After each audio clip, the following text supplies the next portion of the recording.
잠언 29장 18절에 이런 귀한 말씀이 있습니다. 묵시가 없으면 백성이 방자히 행하거니와 율법을 지키는 자는 복이 있으리라 하는 말씀입니다. 묵시가 없으면 백성이 방자히 행하거니와 율법을 지키는 자는 복이 있으리라. 한번 따라해 보실래요? 묵시가 없으면 백성이 방자히 행하거니와 율법을 지키는 자는 복이 있으리라. 그래서 묵시가 없으면, 묵시라고 그랬는데 영어 성경에 보면 without revelation 이렇게 얘기했어요. 또 옛날 사람들이 많이 사용하던 킹 제임스 버전 보면 without vision 그렇게 얘기했어요. 그래서 이 말씀에서 그 유명한 그 문구들, 그런 그 슬로건들이 많이 나온 거예요. 비전이 없는 백성은 망한다. 비전이 없는 민족은 망한다. 꿈이 없는 사람은 멸망한다 하는 그런 구호들이 다 이 잠언 29편 18절 말씀에 근거해서 만들어진 그런 구호들이 다 그렇게 볼 수가 있어요. 묵시, 하나님께서 주신 꿈, 비전이 없으면 사람들이 방자히 행한다. 방자히 행한다는 말도 참 재미있어요. 원어에 보면요, 방자히 행한다는 말은 망할 짓만 골라서 한다 그런 의미예요. 어리석은 짓을 찾아서 한다 그런 뜻이 돼요. 어떤 사람들이 하나님께서 주신 꿈, 세상적인 텀으로 하면 질적인 목표, 이게 없는 사람들이 어리석은 일에 자기 시간을 소진한다 그런 말씀이 되는 겁니다. 우리는 보통 열심히 일하면 값어치 있는 그런 목표에 달성할 수 있다고 생각하는데 성경에서 가르쳐 주시는 진리는 반대예요. 그 순서가요. 꿈이 있어야 돼요. 꿈이 있어야 어떻게 돼요? 그 꿈을 성취할 수, 그 꿈이 있어야 어떻게 해요? 어리석은 짓을 안 한다는 거예요. 보세요. 성경 말씀 다시. 묵시가 없으면 백성이 방자히 행하거니와, 그 다음 말씀이 뭐예요? 율법을 지키는 자는 복이 있으리라. 묵시가 있으면 율법을 지킨다는 거예요. 비전이 확실하면, 꿈이 확실하면 오늘 성별되고 거룩한 삶을 살아서 하나님 주시는 복을 받는다는 거예요. 근데 묵시가 없으면요, 오늘 잘못 산다는 거예요. 오늘. 그래서 오늘 내가 열심히 살려는 노력보다 더 중요한 게 그 노력을 정당화하는 꿈이 중요하다는 거예요. 꿈이 있으면 우리가 오늘 법대로, 말씀대로 거룩하고 분별되게 살아서 하나님의 복을 얻게 된다 하는 귀한 말씀입니다. 사람이 우리 인생에 있어서 질적으로 귀한 꿈을 품는 게 얼마나 중요한가, 하버드 대학에서 연구한 연구 보고가 있어요. 이 사람 내가 25년 동안 이 토픽 가지고 연구해서 발표를 했는데요. 먼저 학력, 재력, 가정환경, IQ 이런 거 비슷한 사람들을 많이 샘플로 모았어요. 그리고 그 사람들이 어떤 꿈을 가지고 지금 살고 있는가 조사한 거예요. 그런데 27% 되는 사람들은 나는 인생의 목표가 뭔지 지금 잘 모르겠습니다 그렇게 대답을 하더라는 거예요. 그 다음에 60% 되는 사람은 꿈을 얘기하는데 꿈이 명확하지 않고 희미한 그런 좀 불투명한 어떤 그런 꿈을 얘기했다는 거고요. 그 다음 그룹을 나눠보니까 10% 사람은 단기적인 꿈, 자기가 이루려고 하는 그런 단기적인 꿈을 가지고 살고 있다는 사실을 발견하고요. 3% 되는 사람들이 장기적인 그런 꿈을 가지고, 목표를 가지고 살고 있다는 것을 발견한 거예요. 이 연구소에서요, 이 샘플들, 이 사람들을 추적했어요. 25년 동안. 그리고 이분들이 25년에 어떤 삶을 살고 있는가 살펴본 거예요. 제가 안 말씀드려도 뻔하죠? 3% 되는 사람들은 사회 각계각층에서 정말 영향력 있는 사람으로 살고 있었어요. 아무 재정적으로 능력이 없는 사회의 저변으로 관점에서 보면 밑바닥에 있었던 사람들인데도 자수성가해서 훌륭한 일들을 하는 그런 사람들이 거의 다 돼 있었다는 거고요. 10% 단기적인 목표를 가지고 산 사람들의 삶을 이렇게 추적해 보니까 이분들이 역시 사회 전반적으로 전문직에서 다 종사하고 있더래요. 주로 뭐 변호사나 의사나 공학사나 회계사나 이런 전문직에서 그분들은 작은 골들을, 작은 목표들을 자기 삶에 항상 세워놓고 그 목표를 이루고 그 다음 목표를 향해서 가고 하면서 사회 전반적으로 그런 일들을 감당하고 있었고요. 그 다음에 60% 되는 사람들, 희미한 목표를 가졌지만 확실한 목표가 없는 사람 봤더니 주로 사회의 계층과 문화나 경제적인 면에서 중하위에 거의 다 머물고 있었다. 27% 사람은 자기의 꿈, 자기의 목표가 뭔지 말하지 못했다고 그랬잖아요. 나는 아직은 가지고 있지 않습니다. 그런 사람들이 있었다 그랬죠. 그분들은 보니까 정말 사회의 가장 밑바닥에서 이렇게 살고 있더라는 거예요. 주로 정부의 도움을 많이 받고 살고 있고 그 도움에 대해서도 만족하지 못하고 늘 불평하면서 자기의 모든 일어나는 아픔들을 다른 사람에게 핑계대면서 그렇게 살고 있더라. 이 하버드 대학에서 25년 보고해서 우리에게 알려주는 그런 지식입니다. 여러분, 한 사람이요 질적인 꿈을 가슴에 품는 것은 얼마나 중요한지 몰라요. 우리가 상식으로 생각해봐도 그렇죠. 그 꿈이 우리로 하여금 어떻게 하게 해요? 오늘을 살게 하는 거예요. 우선권을 확실하게 해요. 프라이어리티가 삶 속에서 확실하게 나타나는 거예요. 내가 오늘 어떻게 사는가를 확실하게 해주는 거예요. 삶의 어려운 또 아픔이 역경이 다가오더라도 넘어지지 않아요. 다시 일어나요. 왜? 꿈이 있기 때문에 그러는 거예요. 꿈이 그것을 가능하게 해주는 거예요. 역경이 있어도 우리가 힘차게 살아야 삶의 목표를 이루는 게 아니라 퀄리티 있는 삶을 사는 게 아니라 성경에도 보면요. 꿈이 있어야 다시 일어나는 거예요. 꿈이 있어야 오늘을 제대로 사는 거예요. 꿈이 있어야 내가 거룩한 백성으로 사는 거예요. 꿈이 있어야 내가 내 삶을 포기하지 않는다는 거예요. 성경에 보면요. 하나님은 꿈을 주시는 하나님이에요. 오늘 성경 본문 말씀은 아브라함과 사라 얘기예요. 하나님께서 찾아오셔서 다시 꿈을 상기시켜 주시는 거예요. 얘야, 기억하냐? 25년 전에 내가 너에게 줬던 꿈, 25년 전에 하나님께서 아브라함에게 나타나셔서 그렇게 얘기하셨어요. 너 여기 메소포타미아 문명 속에 살지 말고 새로운 땅을 향해서 떠나라. 이민 가라. 내가 너와 함께 하겠고 너를 축복하겠고 내 이름을 크게 해주겠고 큰 민족을 이루게 하겠고 너로 다른 사람들의 민족의 축복이 되게 하겠다. 떠나라. 비전을 주셨어요. 그 비전 가지고 아브라함이 떠난 거예요. 근데 아브라함은요 75세가 되도록 아이가 없었어요. 그렇지만 그 말씀만 받고 떠나는 거예요. 세월이 지나갔어요. 10년, 15년, 20년. 그런데 하나님께서 약속하신 그 약속은 자기 삶 속에 성취가 되지가 않아요.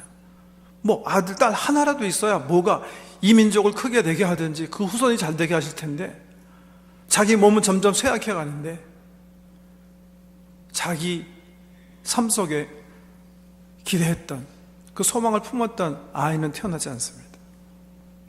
소망을 접은 그런 시점이에요. 아브라함 99세가 됐고요. 사라는 89세가 됐어요. 오늘 본문에 나온 대로 더 이상 사라는요 생리를 하지 않는, 그래서 더 이상 관계를 맺을 필요가 없는, 출산을 위해서 그런 노력을 더 이상 할 필요가 없는 그런 나이에 되게 된 거예요. 그런데 그런 인생의 정점에서 우리 하나님께서 또 그들을 찾아오시는 거예요. 그리고 다시 꿈을 심으세요. 사라야, 아브라함아, 내가 1년 후면 아이를 낳게 될 것이다. 그 말을 듣고 사라가 웃죠. 그래서 나중에 보면 실갱이가 벌어져요. 또 왜 웃었냐? 나 안 웃었는데요. 내가 웃었느니라. 하나님이 정말 웃기신 하나님이세요. 성경 쭉 읽어보면 창세기에 그것 때문에 하나님께서 너 아이 낳으면 이삭이라고 해라 그래. 아브라함도 그 전장에서 웃었거든요. 이삭이라는 이름이 뭐냐면 미소예요. 웃었다예요. 웃었다. 참 웃기신 하나님 같아요. 그 이야기가 오늘 본 말씀이에요. 저는요, 오늘 본 말씀을 통해서요, 우리 성도 한 사람 한 사람이 하나님께서 주시는 거룩한 꿈을 얻으시기를 축복하고 싶습니다. 왜? 우리 하나님은 성경에 보면 꿈을 주시는 하나님이세요. 이 꿈을 통해서 우리가 잘 살기를 원하시는 거예요. 아니, 잘 살게 하시는 거예요. 우리가 잘 살아서 하나님께서 만들어 놓으신 목표점에 우리 힘으로 다가가게 하시는 게 아니라 믿음으로 그 꿈을 바라보게 하시고 그 꿈 때문에 오늘 우리가 믿음의 삶을 살아가도록 인도하시는 하나님인 걸 믿으시기 바랍니다. 그래서 오늘 설교 말씀에 어떤 목적이 있다면요, 목표가 있다면 우리 성도 여러분 한 사람 한 사람이 하나님께서 주시는 그 거룩한 야망, 거룩한 꿈을 품게 하는 거예요. 그 꿈 얻게 되시길 주의 이름으로 제삼 축원합니다. 큰 꿈을 꾸무셔야 돼요. 하나님은 작은 꿈을 주시는 하나님이 아니세요. 왜? 하나님이 크시기 때문에 그래요. 하나님이 지금 아브라함과 사라에게 찾아오셔서 그냥 너희가 얼마나 그래 몇십 년 동안 아들 얻기를 원했냐, 내가 아들 하나 주마. 하나님이 그 아들 주시려고 이들에게 찾아오신 거 아니에요. 그 아들을 통해서 이루시려고 하시는 원대한 꿈이 있어요. 그 꿈을 바라보게 하시기 위해서 다시 찾아오신 거예요. 그 꿈은 뭐예요? 아브라함아, 내가 너로 하여금 큰 민족을 이루게 하겠다. 하루는 하나님께서 데리고 나가셨죠. 사실 보면 창세기 보면요, 창세기 아브라함 얘기가 12장부터 시작하는데 오늘 21장 본문이죠. 18장에 가나요? 18장에 18장까지 하나님께서요 4번 찾아오세요. 아브라함 찾아오신 이유를 성경에서 읽어보면 항상 똑같아요. 21장까지 5번 찾아오세요. 한 번만 제외하고 소돔과 고모라 멸망시키겠다는 메시지 이거 제외하고 4번은 한 메시지 때문에 그래요. 꿈 주시기 위해서 찾아오세요. 꿈을 심기 위해서 찾아오세요. 아브라함은 사실은 상식적으로 보면, 육체적으로 보면 그 꿈을 얻을 수 있는 상태가 아니에요. 그런 아브라함 부부에게 하나님께서 꿈을 심으시기 위해서 찾아오시는 거예요. 아브라함아, 내가 너로 새로운 민족을 시작하겠고 너를 통해서 열방이 복을 얻게 하겠다. 여러분, 꿈 그러면 boys be ambitious, 소년시대에 가져야 되는 거라고 생각하지 마세요. 하나님이 아브라함 사라 찾아왔을 때 75세였어요. 오늘 본문 말씀 99세. 물론 우리에게 99세 넘으신 어른이 한 분 계세요. 101세 되시는 김신도 성모님이 아주 건장하신데요, 아직 99세 안 되셨잖아요. 아브라함 같은 거룩한 꿈을 하나님께서 주시기 원하신다니까요. 믿으세요, 여러분. 그 꿈을 캐치하셔야 돼요. 왜? 그래야 살아요, 우리가. 그 꿈 때문에 우리는 잘 살게 돼 있어요. 그 꿈 때문에 복을 얻게 되어 있는 거예요. 그게 우리 하나님께 성경에서 가르쳐 주시는 구조예요. 그게 믿음의 세계예요. 그래서 바라봄의 원칙, 법칙, 이 원리를 여러분 잘 이해하셔야 됩니다. 큰 꿈. 사라가 그 꿈을 엿듣죠. 그 꿈을 전한 하나님의 사람들은 나무 밑에서 식사하면서 그 꿈을 얘기하는데 사라는 장막 속에서 엿듣다가 그 꿈을 들어요. 그러면서 스스로 뭐라고 얘기하죠? 아이고, 무슨 그런 헛소리 하시는가? 내가 지금 월경 안 한 지도 얼마나 오래됐는데 어떻게 내 몸에서 싹이 나고 이런 내 몸을 내 늙은 남편이 어떻게 갈망하면서 찾아오겠는가? 그렇게 얘기하죠. 그 소리를 듣고서는 이제 하나님의 사랑과 사라 사이에 이제 시비가, 그 웃는 모습, 그것 때문에 이야기가 펼쳐지는데요. 여러분, 하나님께서 나에게 품으신 거룩한 꿈, 그러면 여러분 마음속에 어떤 생각이 드세요? 이 아브라함에게 주신 거룩한 꿈, 이건 아브라함의 꿈, 그러니까 아브라함이니까 사라니까 이것은 가능한 것이고 나에게 가능하지 않는 건가요? 사라도 그렇게 생각했다는 거예요. 내 몸에서 무슨 싹이 나리요?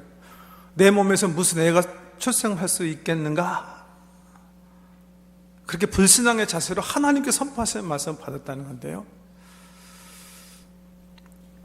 여러분의 반응은 어떠세요? 우리 이사야서 60장에 보면 예수 그리스도 통해서 세워진 하나님의 나라에 대해서 이사야가 예언하면서 그 나라가 도래하면 가장 약한 자가 천을 얻겠고 가장 연약한 자가 왕국을 얻겠다. 그래서 시편 기자는 그 말씀을 염두에 두고 너희는 나에게 열국을 구해라, 이방을 구해라, 나라를 구해라, 족속을 구해라 이렇게 얘기하시는데, 여러분 그 말을 했을 때 여러분의 반응은 뭐예요? 그래서요, 하나님의 꿈을 쟁취하기 위해서 우리가 해야 되는 건요, 첫 번째, 정말 메뚜기 자화상을 버리셔야 돼요. 그거 수정해 주시기 위해서 오늘 하나님께서 사라 방문하시는 거예요. 사라는 그런 메뚜기 자화상 가지고 있었어. 난 안 돼. 나는 이미 끝났어. 어떻게 내가 벌써 이렇게 내가 늙었는데. 민수기 13장에 보면 이스라엘 백성들이 출애굽해서 꿈에도 그리던 가나안 땅 목전에 딱 서게 됩니다. 가나안 땅 동남쪽에 바로 남단에 서서 그 약속의 땅을 이제 쟁취할 수 있는 그 영광의 목전에 서 있게 됩니다. 1년 반 동안 출애굽 후에 하나님께서 인도하셔서 오면서 훈련받고 이제는 정말 믿음의 입만 활짝 열기만 하면 삼킬 수 있는 그 엄청난 역사적인 순간에 와 있는, 근데 하나님께서 모세에게 명령하세요. 모세야, 각 지파에서 대표를 뽑아가지고 스파이단을 만들어라, 정탐꾼들을 보내라. 그래서 정탐꾼들이 뽑혔습니다. 12명이. 그래가지고서는 이분들이요 40일 동안 장장 320km 이 가나안 땅을 이 남단 끝에서부터 북단까지 샅샅이 조사합니다. 샅샅이. 그리고 돌아왔어요. 보니까 참 좋은 땅이에요. 그래서 여호수아와 갈렙이 그렇게 보고를 합니다. 우리가 이게 해보니까 정말 이 땅은 너무나 비옥한 땅이고 사막 땅이지만 그 속에서 이 오아시스 있는 부근에서 막 포도가 막 엄청나게 큰 게 열매를 맺고 너무나 좋은 땅입니다. 젖과 꿀이 흐르는 땅입니다. 그렇게 보고를 합니다. 우리가 믿음의 입만 넓게 열면 삼킬 수 있습니다. 그렇게 보고를 합니다. 그런데 나머지 10 정탐꾼들은 똑같은 시간에 똑같은 거 보고 들어왔어요. 똑같이 먹고 자고 하면서 40일 보냈는데 와서 정반대 보고를 하죠. 우리가 봤는데 여호수아와 갈렙이 얘기하는 건 옳지 않습니다. 그 땅은 형편없는 땅이고 더 기가 막힌 사실은 그 땅에 사는 사람들이 너무나 강합니다. 특별히 거기 보니까 거기 장사들이 있는데, 아주 거인들이 있는데, 우리가 그 사람 보고 우리를 보니까 우리 마치 메뚜기 같더이다. 아마 그 사람들이 우리를 보았어도 마찬가지였을 것입니다. 이게 바로 메뚜기 자화상이에요. 메뚜기 자화상. 나는 안 돼. 다른 사람은 몰라도 나는 그 꿈을 이룰 수 없어. 결국 하나님께서요, 이 메뚜기 자화상 가진 사람을 메뚜기 되게 하시는 거예요. 그게 민수기 역사예요. 광야에서 메뚜기처럼 다 죽이시는 거예요. 너희는 스스로 메뚜기라고 생각했으니까 그렇게 살아라는 거예요. 일본 사람들이 키우는 관성 가운데 고이라는 고기가 있답니다. 근데 이 고기가 이상한 게요, 집에 어항에다 놓고 키우잖아요. 그러면 이 고기가 그 어항 사이즈로 자라는 거예요. 그래서 5cm에서 8cm 정도 이렇게 크기로 성장을 해요. 그런데 이 고기를 집 뒤에 있는 작은 연못 혹은 수족관에 놓고 키우잖아요. 그럼 이 고기가, 이것과에 속한 이 고기가 말이죠, 15cm에서 25cm 정도 이렇게 평균 성장한대요. 그러니까 어항에 있을 때보다는 3배 더 크게 성장하죠. 근데 이 고기를 강물에 방류해서 키우잖아요. 그러면 이 고기가 90cm에서 120cm 자라는 거예요. 그러니까 어항에 있을 때보다 15배 크기로 성장하는 거예요. 여러분, 이 고기에 대해서 생각해 보면 참 우리가 귀한 그 교훈을 얻을 수가 있는데요, 이 고기는요, 자기가 지금 어디 있나를 생각하는 것만큼, 자기 자신에 대해서 생각하는 것만큼 그만큼 성장한다는 그런 얘기가 되는 거예요. 여러분, 이것은요, 영적인 법칙이기도 해요. 믿음의 법칙이에요. 바라봄의 법칙이라고 또 표현을 하는데요. 나는 얼마만큼 성장할 수 있어요? 나는 얼마만큼 성취할 수 있어요? 내가 바라보는 것만큼 하는 거예요. 내가 나는 요 정도 되니까 요 정도 성취해야지. 그럼 그만큼 성취하는 거예요. 결국 내 자화상의 문제. 그래서 우리 교육적인 면에서도 늘 말씀드리지만 우리 부모님들이 정말 자녀들에게 하지 말아야 될 것은 잘못된 기대예요. 우리 자녀들이 얼만큼 성장하냐면 내가 내 자녀에 대해서 판단한 만큼 성장하는 거예요. 그래서 절대 비교하시면 안 돼요. 세 아이 가운데 얘가 제일 잘 될 거야. 그럼 그대로 되게 돼 있어요. 왜냐하면 그 메시지를 아이가 갖고 자기 자화상으로 살아가기 때문에 그렇게 된다는 거예요. 자화상이 중요하거든요. 내가 나에 대해 생각하는 그게 내 삶의 목표고 내 삶의 끝이거든. 그만큼 산다는 거죠. 우리 인생도 마찬가지. 내가 내 스스로 얼마까지 할 수 있다고 생각하는 그것이 내 삶의 목표예요. 내 삶의 한계예요. 그래서 한번 점검해 봤으면 좋겠어요. 내가 내 삶의 목표가 뭔지, 어떤 목표를 가지고 살고 있는지. 보통 목표에 대해서 얘기할 때 사람들이 흔히 얘기하는 게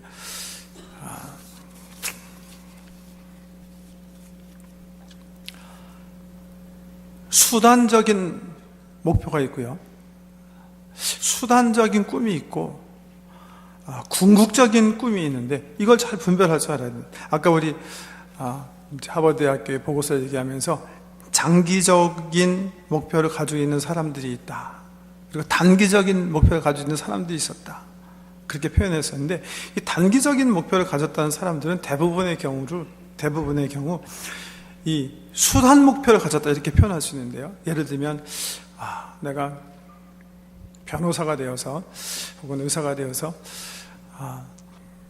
이 정도 수준의 어떤 경제적인 부를 누리면서 이 정도 영향력을 미치고 살아야 되겠다, 그런 꿈을 가진 사람들이라는 거예요.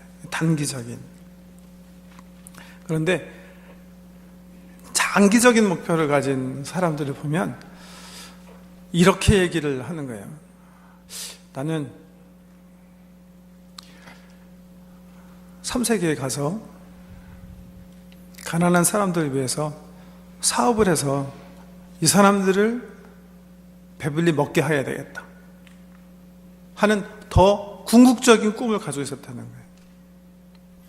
그래서 그 궁극적인 꿈 때문에 이분들은 어떻게 해요? 그 수단적인 꿈, 이를테면 그러기 위해서 나는 큰 사업가가 되어야 되겠다 하는 두 번째 수단적인 꿈을 가슴에 품고 살았고, 그 수단적인 꿈을 이루기 위해서 난 그러면 좋은 대학에 가야 되겠다, 내가 지금 하버드대학에 있으니까 탑 10% 안으로 졸업해야 되겠다 하는 구체적인 현실을 살았다는 거예요. 왜? 장기적인 질적 목표 때문에 그렇게 거꾸로 삶을 살 수 있었다, 이렇게 보고 되는 거예요. 그러니까 질적인, 정말 내 삶을 이렇게 드릴 수 있는 그런 가치 있는 목표, 장기적이고 질적 목표를 내가 붙잡는 게 중요한 거예요. 근데 성경에 하나님께서 이런 꿈을 우리에게 주기 원하시는 거예요. 너희는 택하신 족속이요 왕같은 제사장이다. 너는 나를 대표하는 축복이다, 대사들이다, 이렇게 축복하고 계시는 거예요.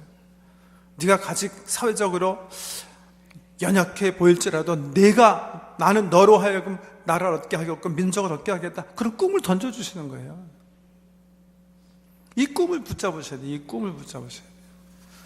그러기 위해서 싸워야 되는 것은 메뚜기 자화상이에요. 난 스스로 안 돼 라고 생각하기 때문에 거기까지만 간다는 거예요. 바라봄의 법칙. 여러분, 큰 꿈을 바라보실 수 있어야 돼요. 마음으로 그 꿈을 품으셔야 돼요. 우리 영적인 단어로 하면 그 꿈을 믿으셔야 된다는 거예요. 그래, 나는 그렇게 된다, 나는 그렇게 될 수 있어 라고 믿으셔야 되는 거예요. 왜? 하나님께서 이렇게 얘기하셨으니까. 사라처럼, 아브라함처럼 환경 보고 내 속에서 끊임없이 나를 향해서 던져주는 소리 듣고 하면서 그 꿈을 포기하셔서는 결코 안 돼요. 나는 이제 늦었으니까 나는 이제는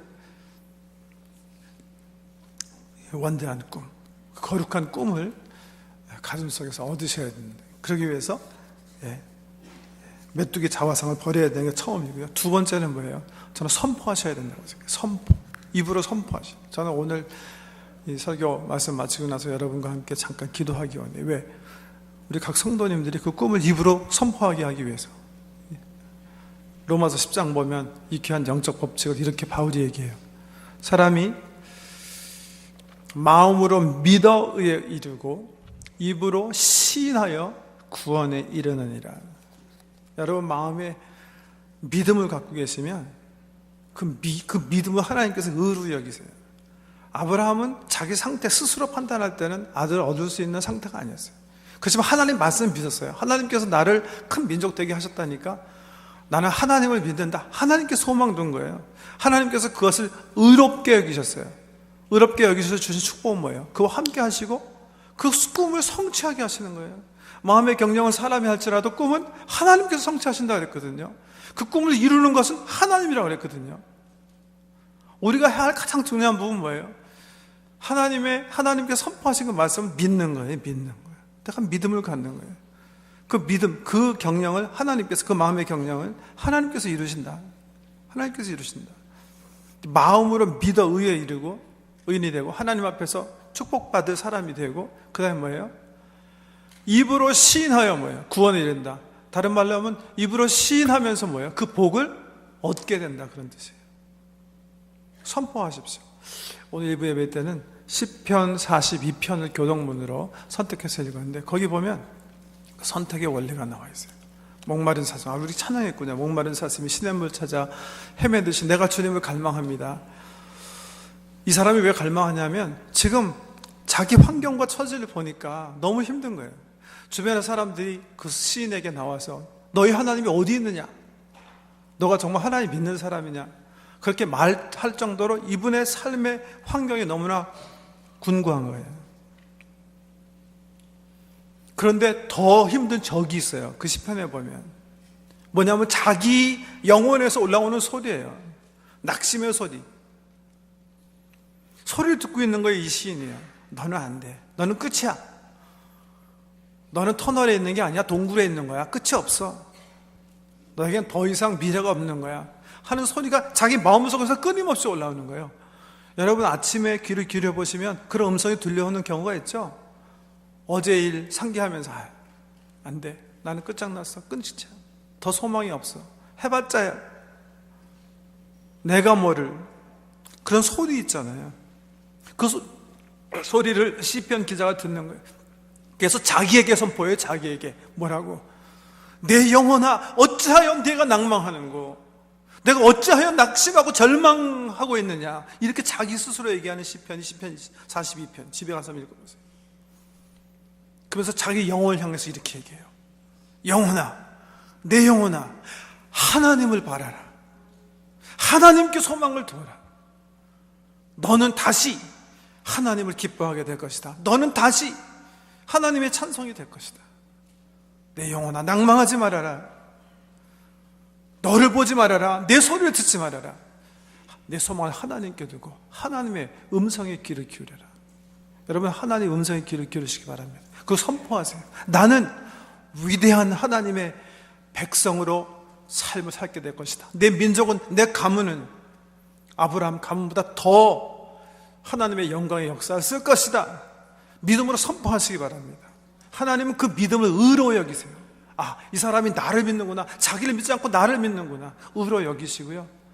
그 고백으로 인해서 뭐예요? 복을 주시겠다. 구원을 얻게 하시겠다. 그 복을 쟁취하게 하시겠다. 믿음의 세계에서요. 하나님께서 이미 우리에게 주신 그 거룩한 꿈을 꾸시고 그 꿈을 꼭 누리시는 우리 귀한 성도님 되시기를 주의 이름으로 축복합니다. 이 시간 우리 고개 숙여서 한번 좀 기도하기 원합니다. 예. 한번 입으로 그냥 선포하세요. 하나님 나는 세상 사람들과 같이 그렇게 시시하게 살지 않겠습니다.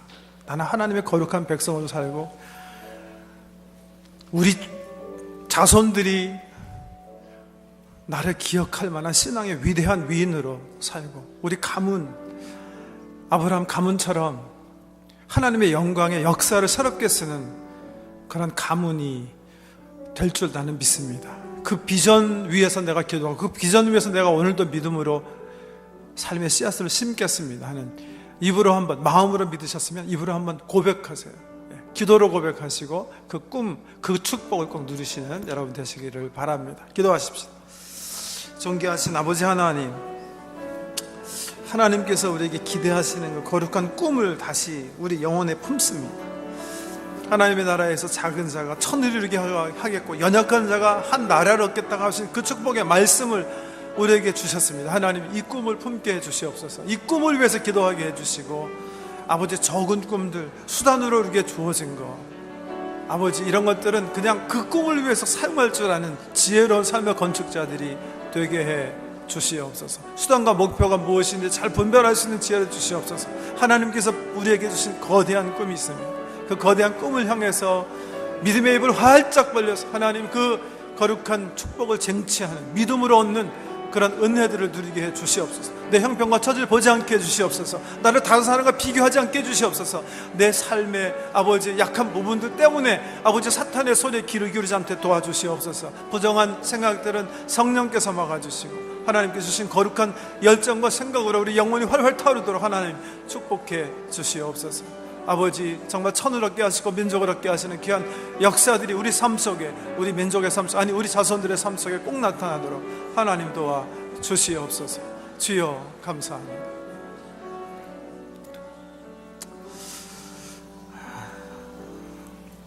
사람의 마음으로 믿어 하나님 앞에 의로운 정 받고 입으로 고백해서 하나님의 귀한 복을 얻는다는 말씀처럼, 하나님 그 말씀에 기초해서 하나님, 우리가 우리의 축복을, 하나님의 계획을, 하나님의 비전을 심었습니다. 아버지, 다른 사람과 비교하고 내 형편 보고 내 처지 비교하고 내 환경 보고 나의 연약함을 보면서 사탄의 소리에 귀 기울이지 않게 해주시고 하나님께서 내게 주신 꿈, 그 거룩한 비전을 향해서 무릎 꿇게 하시고 믿음으로 주시는 귀한 축복을 누리도록 은혜 베풀어 주시옵소서. 우리 자녀손들이 정말 열방을 얻게 하시고 이 땅에서 하나님 가나안 땅을 새롭게 쓰는 위대한 하나님의 사람들, 위대한 하나님의 민족, 그런 멋진 하나님의 그 역군들이 될 수 있음을 믿습니다. 그 꿈 우리가 품었사오니 하나님, 우리 하나님 성취하신 하나님을 고백합니다. 하나님께 성취해 주시옵소서. 감사드리며 예수님 이름으로 기도드립니다.